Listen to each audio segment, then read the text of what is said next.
for joining another edition of FS Interviews. I'm your host, Daniel. Before I start, please don't forget to like, comment, and subscribe. And you can follow our socials in the description below. Today, I am joined by a Chelsea legend and a well-decorated coach. He has made over 200 appearances for Chelsea, and that time went to the FA Cup, Cup Winners' Cup, Super Cup, and League Cup. As a coach, guided West Brom to promotion, as well as winning the FA Cup and Champions League double in that memorable 11-12 season at Chelsea. Please welcome Eddie Newton. Eddie, how are you today? I'm fine, thank you very much. And thank you for inviting me on the show. Yeah, no worries. Well, we just want to go through your playing career as well as your managerial career. And I think there's no better place to start than the beginning.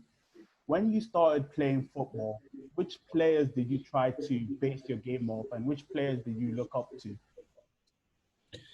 Well, as a young black man growing up, I always looked to John Barnes. You had Viv Richards, who was doing, playing for England, and you had Cyril Regis. Some of the stuff that he was doing. But for me, then on the international scene, then you'd look at Ruud Gullit, Rijkaard, and them kind of players as well. I looked at other players, don't get me wrong. If I was going to say there was anyone that I kind of looked towards as a footballer, I would say Souness. I started looking at, because I was a midfielder, started looking at Souness and Dalglish and how the appreciation of the ball and the physicality of Souness, but at the same time he could play as well. He wasn't just go around smashing people, he could play as well. So I would watch these players and take on board as much as I could from different players, to be honest with you. Not just look at one player, but try and take things from all different players. I can see you picked a lot of players that played in a wide range of positions, which you did yourself at the start of your career, playing full-back, central midfield, winger. Is there a particular position that you like to play the most, or which position would you say suited you the best? Well, the position I ended up in and cemented as a player when at Chelsea, which is centre midfield. I think I was one of the first in the country to play in that holding position, which is well known now, Makelele and all the players that have come after me, but I was one of the first. People didn't really understand it in England when I first started doing it. But I played like the number 6 role. I played deep in front of the back four, and I was the one that would start the attacks. I was the one that would be the first one in defence to stop and protect the back four. So, but it was a new role that Glenn Hoddle said he wanted me to do. Before that, I was used to playing in a 4-4-2. I would attack. I used to score quite a lot of goals from midfield as well, getting forward when I was young. But then Glenn Hoddle took that all away from me and said, I want you to do this instead. Which I took on. I wasn't happy at first because I enjoyed getting forward and trying to score goals and do more in the attacking sense. But the more I done it, the more I appreciated what that role meant for the team and to help the team, and a lot of stuff went through me. You had to come through me to play out from the other side, and because I was quite involved in the game on a regular basis, it suited my style, and so I enjoyed it. You said Glenn Hoddle came and completely changed the way you thought about playing midfield. Was it the same way with the other Chelsea players? Did he completely change the way the team thought about the game? He completely changed Chelsea and doesn't get enough credit for it. Everyone says that Mourinho came to Chelsea, was the first one to come to Chelsea and change the goalposts. And he did when he came in his first spell. But Glenn Hoddle was the first person that came to Chelsea and changed the landscape. He changed everything at Chelsea, the way we played football. We didn't go from back to front like the typical English teams. We played more like a European team. He changed our formation, like I said. We played 3-5-2 with me sitting in the base of the 5 in midfield, and we played with wing backs getting up and down. Not many teams, if any teams, played that style of football. And at first, people don't realise at first the crowd didn't accept it. 10, 12, 15 games, we used to get booed. We used to get booed at first, and we was playing some great stuff, but we were getting booed whilst we were playing great stuff. So, but Glenn was great. He said he educated the fans through his notes, in his program notes to the fans, and he would talk to the fans and say, no, we ain't changing. This is our style.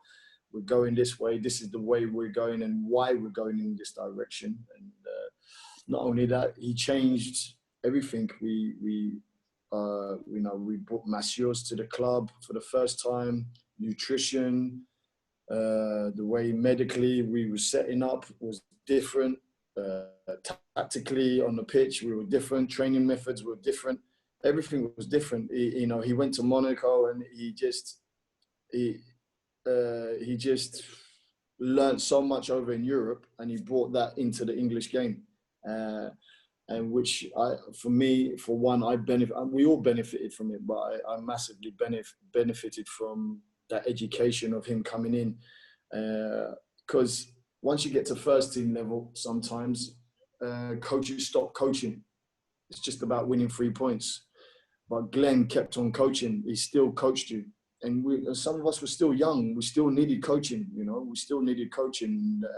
And Glenn will coach you. He'll tell you, no, that was wrong. This is why it was wrong. This is what you should do in this situation. And this is what I want to do. If we're playing in here, I want you to switch it out there. Why? Because the space is over there. And he would educate you, and you start seeing the game in a whole different way. And you just go, okay. So, no, it was great. Yeah, I think he was massive for my career, to be honest with you, to the way he came in and educated everybody and showed everybody that there's a different way in football.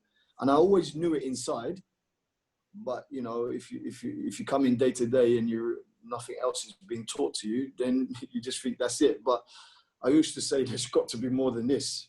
There's got to be more than this. And then when Glenn come in and showed us the way, I said, there you go. You said that you've always thought that inside. How come you felt that? Because that would have been a different way of thinking in England back then. What was it about your upbringing, the way you played football, that made you see the game differently to everybody else on the inside? Well, I think I was very fortunate to have coaches when I was younger that believed in a certain brand of football. That not just to kick it down the pitch and chase it, and no disrespect, but that was, everyone knows all around the world that was the English style of playing. Play it long, crossing into the box, headers, and competing and physical and strong. But the coaches I grew up with wanted to play out from the back and play through the midfield and play out wide and play a good, attractive brand of football and win. And we did. I won major trophies as a young kid, but playing a kind of brand of football which we loved, and and then I got to the first team at Chelsea and weren't doing that no more. We were going to playing long football and chasing it, and I had to adapt quickly to that brand of football to stay in the first team. That's incredible, because the way you describe the way Chelsea play, when people talk about nice football in England, they usually attribute that to the likes of Arsenal under Wenger or Man City with Pep Guardiola, but you hardly hear anyone talk about Glenn Hoddle. That's incredible. How did the squad feel when he left? Was the squad a bit sad? Were there a lot of sad players in the dressing room, or was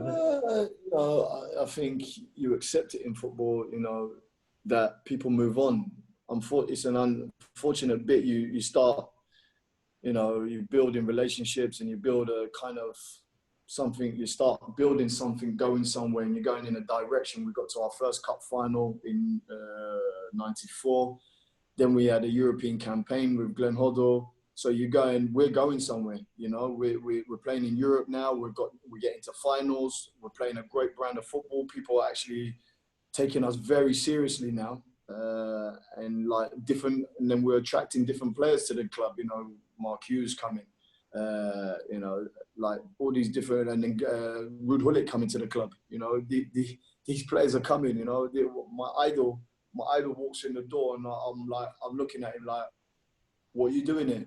Why are you here? He said, I signed, I'm playing, I'm a player here. I said, no, why are you here?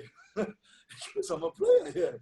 So, you know, it's, you could see we're going in a different direction. You could see we're starting to now, you could see with 1 or 2 seasons, we was going to start competing with Arsenal. We was going to start competing with Man United for titles, you know, because Glenn were like starting to bring those brand of players in.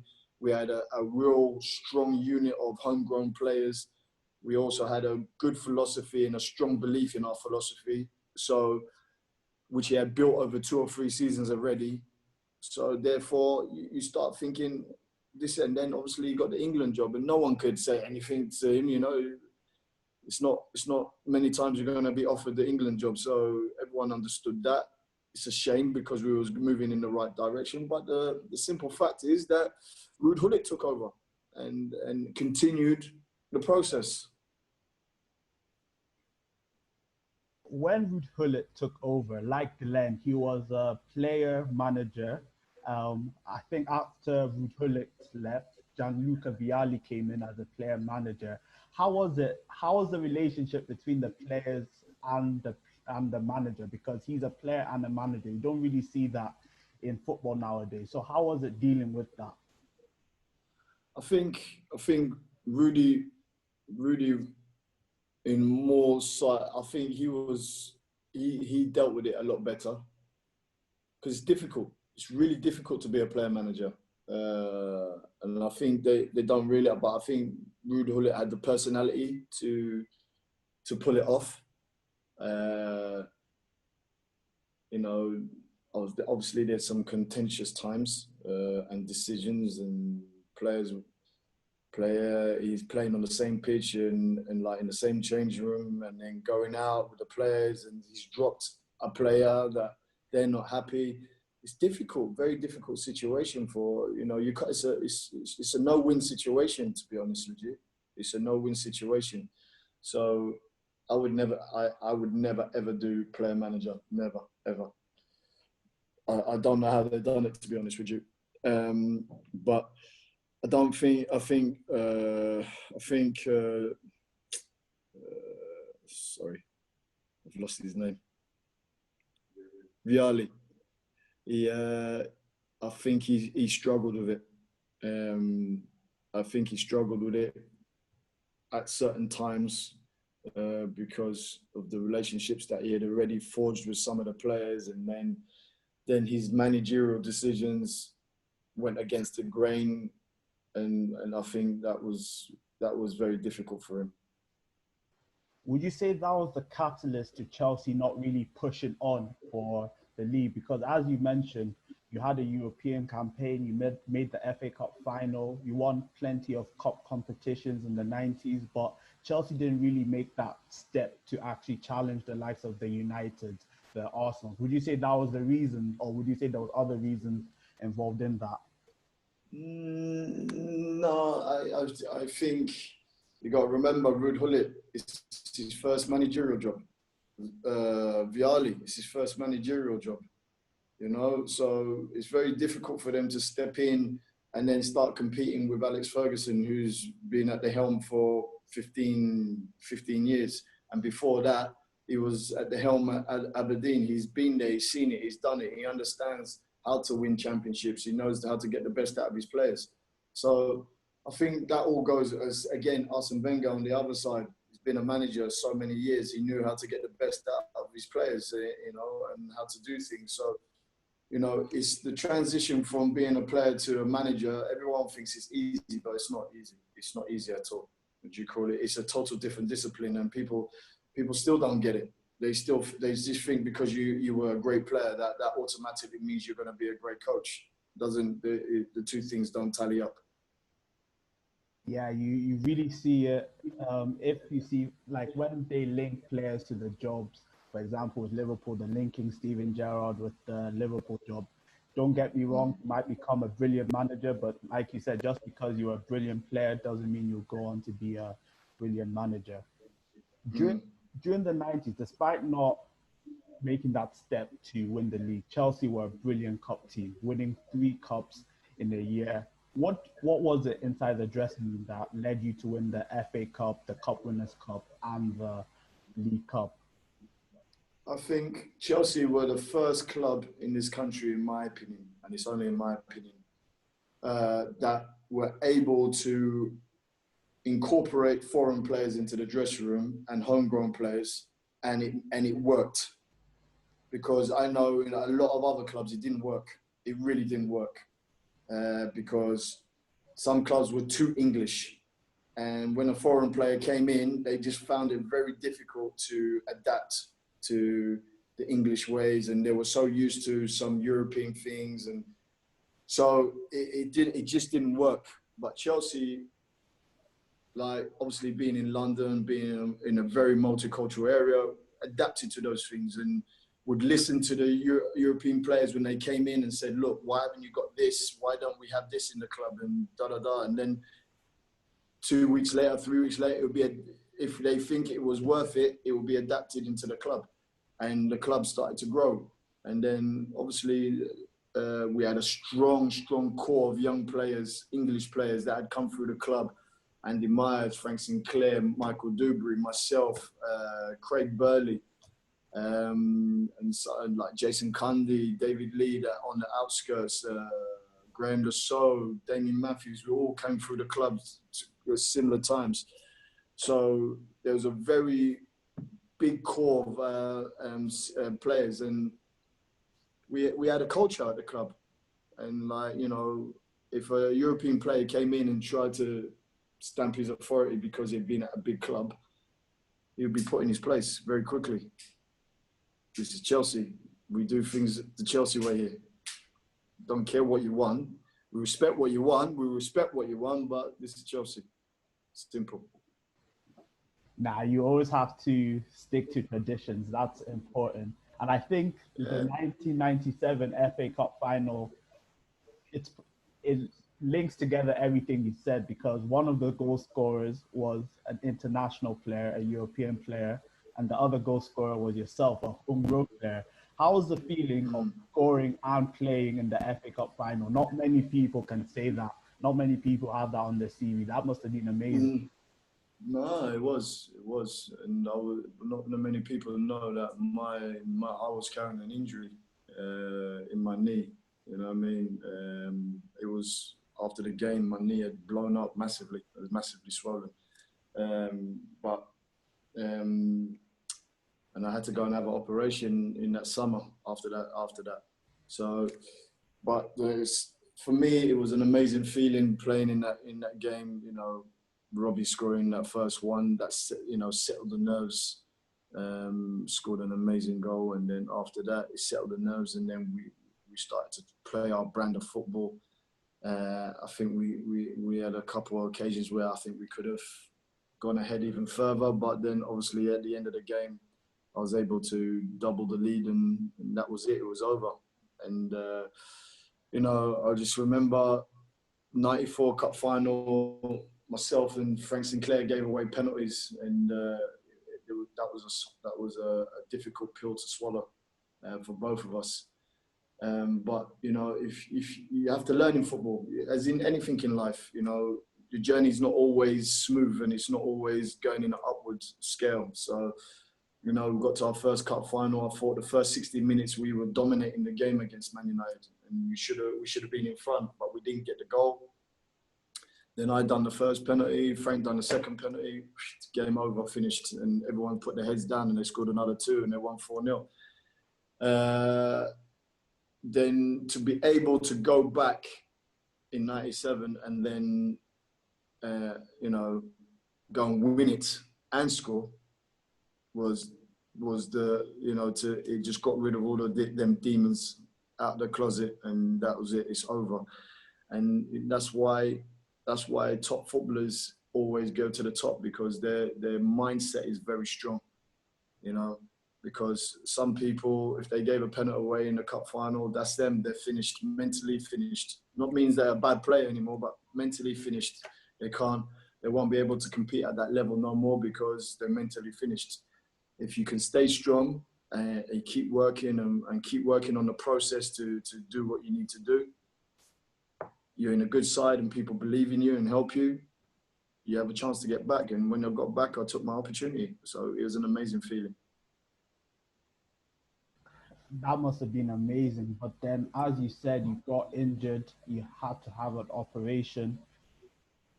Did injuries in your career, did that make you think about going into management early, or did you only think about that at the end of your career? No, I was an idiot as a young person. I should have at least taken some of my badges. And I'm not the only one. A lot of players will say in my generation they should have taken their badges, you know, and start thinking about the game a little bit earlier. I honestly didn't think I was going to get into management at all. I wasn't interested in it at all. And when I retired, I had to retire at 28, very early in my career due to my knee. I couldn't recover from the knee, and you know, I went into depression, and I had to think of a new way to live and develop myself in a different way and change my life again, which I did. And then the opportunity of coaching back at Chelsea came. I nearly said no. I nearly said no. I nearly said no. I've got to say, it was, you know, it's one of those, you come to a crossroad in life, a decision you have to make, and it's a very difficult decision, and you don't know whether to take it. And that was a big crossroad for me. And fortunately for me, I made the right decision. What was the catalyst to you saying yes? Because like you said, you are on the balance. So there must have been something that tipped you over the edge. No, nothing. Not there was nothing that tipped me over the edge other than that. I think I'm a kind of person that looks at a glass half full, not half empty. And I always say to my children, try. You never know, you may like it. Try.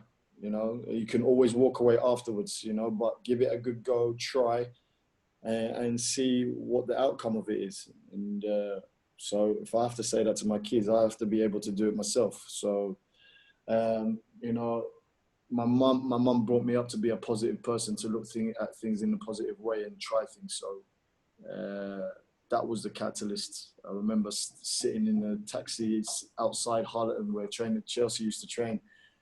I didn't know whether I wanted to go in or not. And then in the end, I said, just go in. And then went in, and that was it. From there on in, started to learn and understand and develop as a coach. And I realized this is different, and I have to learn, and I have to eat a little bit of a humble pie and make sure that I learn it properly and understand it properly. And once I learn it, I started getting a fire in my belly for football again, because I'd lost it. When I retired, I'd lost the fire in my belly for football. Didn't want to watch it no more. Didn't want to know about it no more. Didn't want nothing to do with it. But I could feel the fire coming back in my belly once I'd done it, and I enjoyed working with the young kids, to be honest with you. You know, having a laugh with them, developing them, talking to them, helping them. I enjoyed it. And then quickly I started rising up the ranks in Chelsea. Every season I'd take an older age group, then another older age group, and so on and so forth. Until I got to the under-16s at Chelsea. But I had one season with them, and then Robbie asked me to come to MK Dons with him as his assistant manager. You and Robbie, you were so close to gaining promotion with MK Dons. What was it about your relationship with Robbie that led the team to third place during that season with him?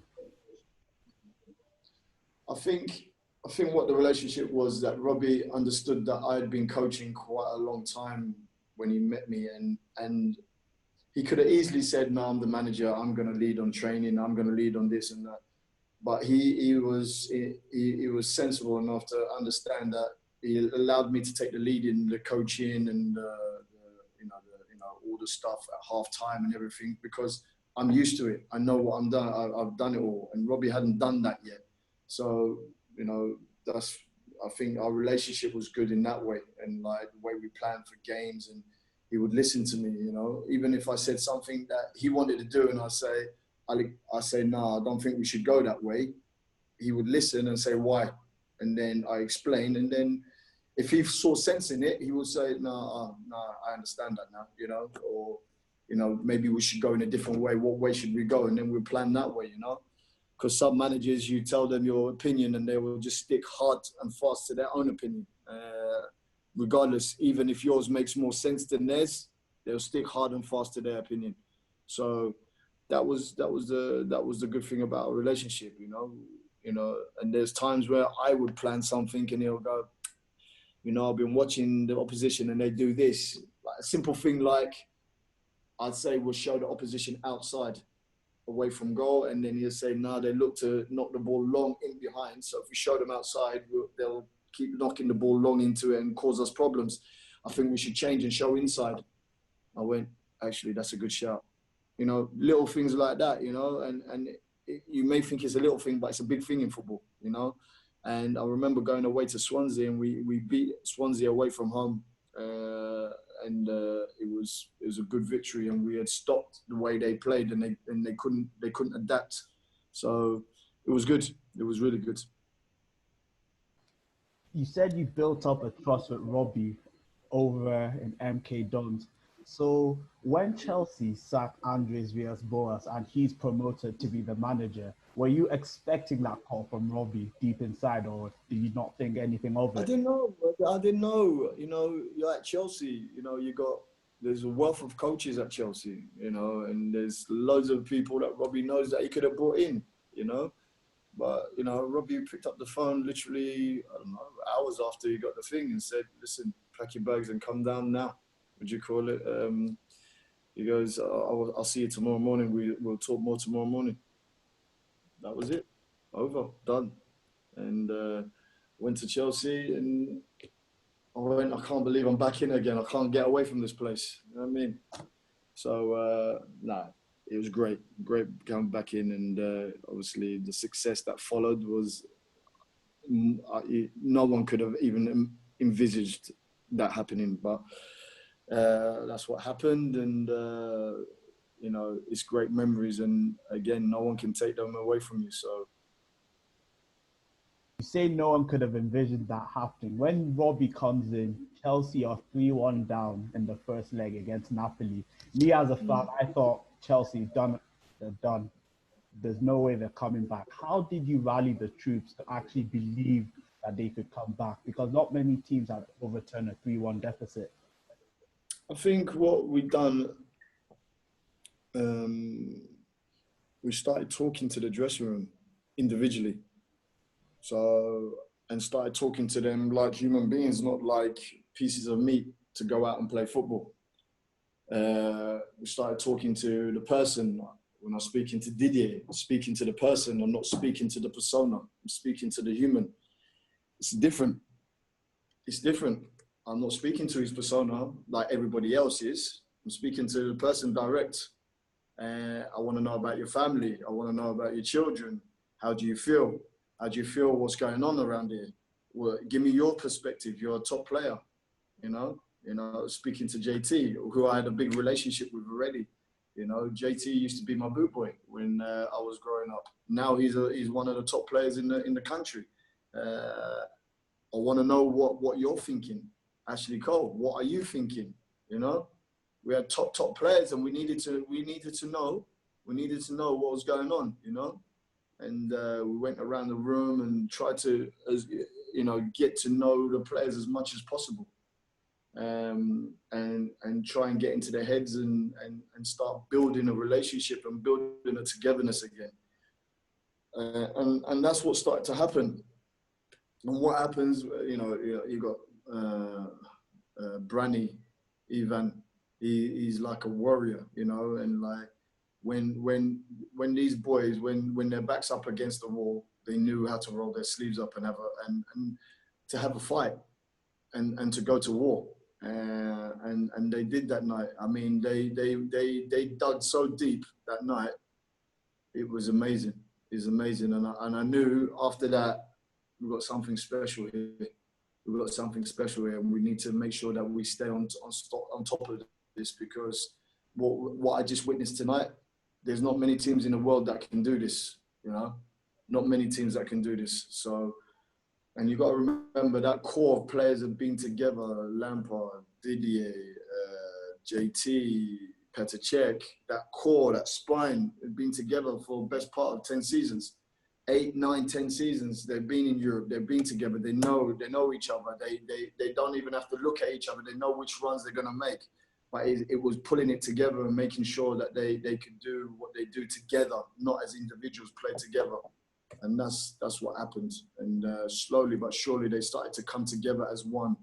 And when you start winning games and the belief starts coming back and the togetherness starts coming back, that's when you know you have something really special. That's incredible to hear, because even me, when I saw that game, I couldn't believe my eyes.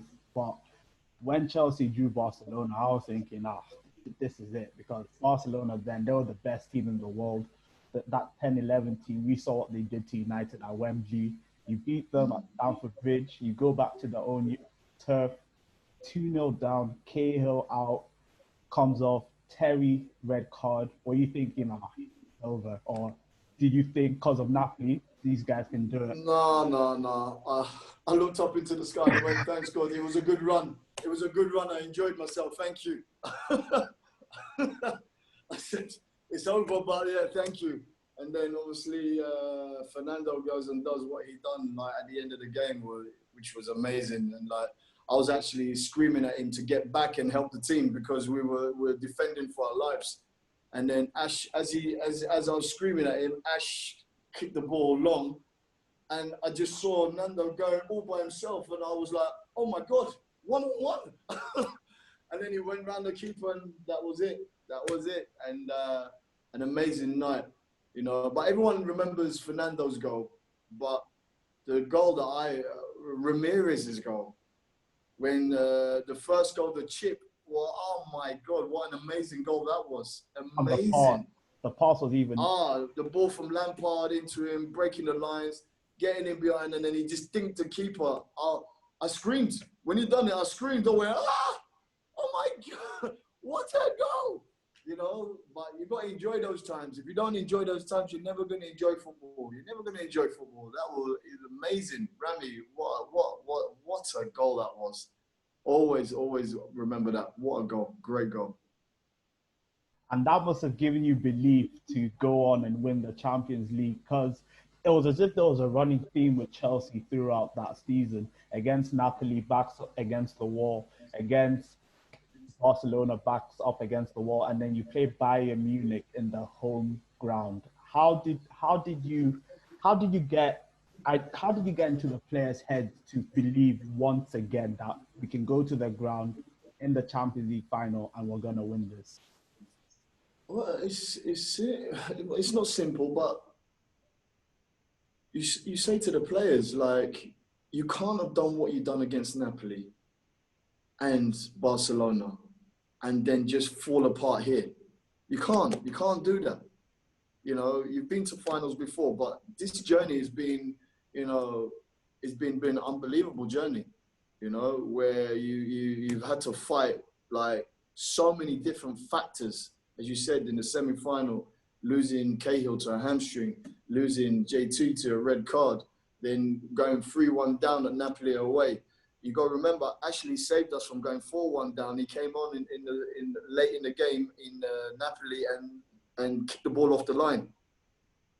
People forget that as well. If we went 4-1 down, that was it. It was over, finished. You know, there's no coming back from that one.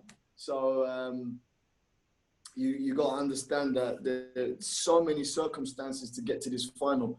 Now, what people don't understand is, in that final game, David Luiz was carrying a hamstring. Cahill was carrying a hamstring. We were playing with two left backs, Ashley Cole and Bertrand on the left side. Ryan Bertrand on the left side, playing with two left backs. We were warming up young players in the dressing room just in case one of the players didn't make it through the warm-up. That's how bad it was. We were down to the last men, honestly, down to the last men. So, but again, it comes down to mentality, belief. You know, they're all top players on the football pitch, but mentality and belief and togetherness is what gets you through. You know, listen, you can say that it wasn't the greatest performance and, you know, it wasn't attractive and this, that, and the other, but there's so many different ways to win a game, you know, and there's not many people that have gone into a Champions League final with two centre-backs that you don't know if they're going to make it through the warm-up, never mind 90 minutes. So that's what we were doing. We was constantly visually looking at Cahill and David Luiz to see if they're okay, asking them to give us a thumbs up during the game. How are you feeling? Half-time, how are you feeling? Can you go again? But the adrenaline gets them through. The adrenaline gets them through the game. And, you know, there were some amazing performances, again, overlooked.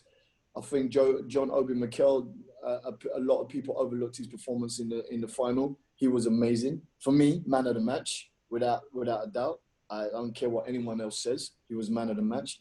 The amount of attacks that he broke up and then got us playing again and helped and like filled in gaps when they were hitting us on transition, and he put himself on the line that night. And for me, outstanding. Didier done a great job as usual, coming up with an unbelievable header. You know, Petr Cech was unbelievable, pulling off saves left, right, and centre. You know, and the two boys that I continue to talk about, David Luiz and Gary Cahill, to get through that 90 minutes is a testament to their character. You've mentioned a lot of things that I didn't know about. I had no clue that Gary Cahill and David Luiz were on the verge of not playing. You couldn't have seen it by their performance, because you mentioned 90 minutes, but the game went into extra time and penalties. So to play for 2 hours on the verge is amazing. Yeah. Unfortunately, after that season, Roberto Di Matteo left, but you stayed on at Chelsea in a new role as a lone technical coach. Please explain that for people who don't know what that is, what your role entails. I was head of the loan. I was head of the loan process at Chelsea. So Chelsea got a lot of stick about it when we first done it.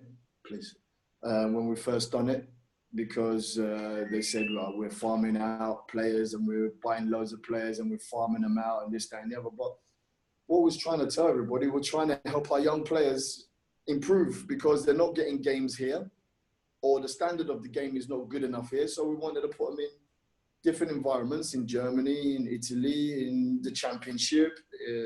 Eventually, we started getting players into the Premiership, all around Europe, to get experience. Lukaku, De Bruyne, Salah, we're talking about loads of players here, loads and loads of players that we worked with and developed and helped them, you know, and giving them advice and helping them and putting them in situations where they went on to, you know, improve. And they improved, showed the market that they are top players. And obviously, you can see what's happened with De Bruyne, Salah, and Lukaku since then, you know. So it's and then what happens is the rest of the world starts to follow suit. Everyone that was hammering us, all of a sudden is actually starting to copy us, you know.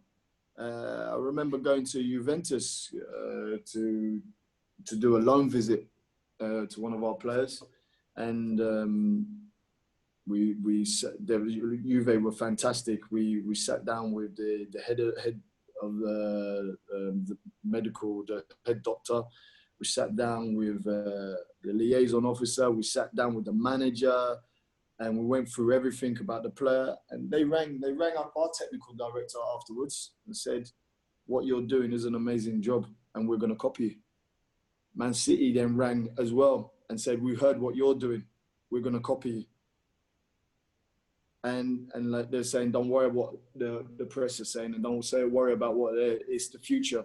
This is what football has to do. There's only 11 players that can be on a football pitch. And like, if you've got squads of young players coming through every season, there needs to be somewhere where they need to go. And, you know, otherwise there's going to be a stockpile of players playing under 23 football, which is not good enough for some of the young players. They have to go and play first team football. And the loan process, if you're not going to have B-sides in England, the only way you can develop your young players or players that are fallen out of the first team is to find another platform for them to go and play. It's amazing because you mentioned the likes of Lukaku and Salah as your success stories, but Chelsea also had a lot of talented young players that went out on loan. Reece James, Ruben Loftus-Cheek, Mason Mount, Tammy Abraham. Would you say these players will be very key to the future success of Chelsea? Because these are a lot of talented young players that Chelsea have that are playing first team football at the moment.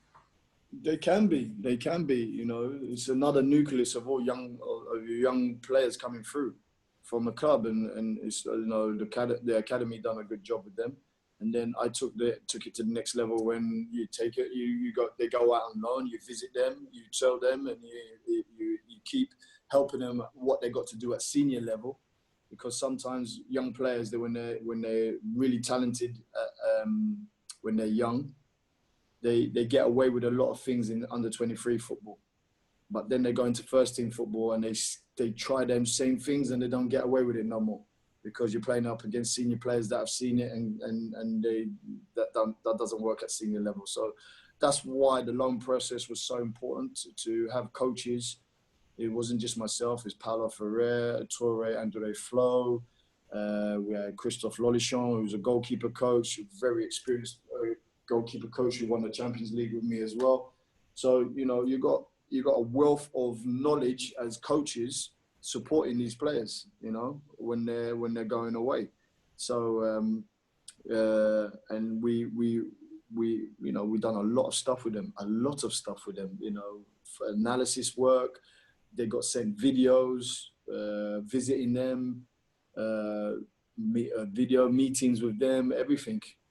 We've done everything to help them and support them in their journey. Throughout the whole journey, which young player would you say stood out the most for you, that you were the most impressed, that you knew, this guy is going to the top? Or did you think that about a lot of them? Yeah, there's a few that you think was going to make it, but they don't quite make it.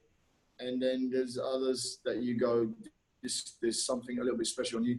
I think you'll hear me say mentality quite a lot, because that is the key to being a top player.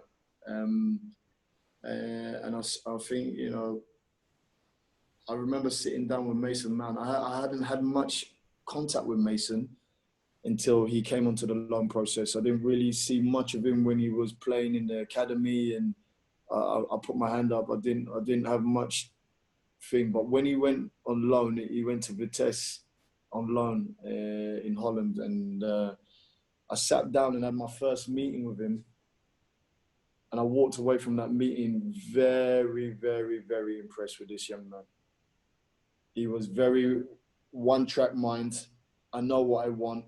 I know where I want to go. This guy's getting in my way. He's getting on my nerves. How do I deal with it? So on and so forth. And I was like quite blown away by his attitude and his ability to know what he wants. And second half of the season, he got what he wanted. He got his chance and he took it. And he's been taking the steps ever since. That's incredible. And you spent such a long time at Chelsea. Like you said, when you first got the job after you retired, you were saying, here I am again. What was the catalyst in your decision to finally leave Chelsea and move to Turkey? I needed a new challenge. You know, the only other challenge I could have got at Chelsea is being the number one.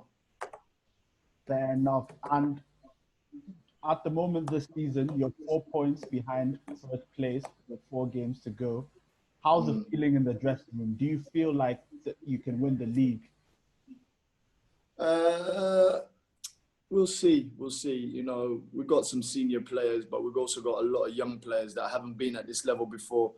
If we go back to what I was talking about when I was at Chelsea, we had a lot of players in that dressing room had been there before. They've been in this situation before. They've been to cup finals, Champions League finals. If you remember, they went to Russia and lost to Man United in the final. They've been to semi-finals. They understand the process of what it takes to get over the line. We've got a lot of young players that haven't been here before. This is new territory for them.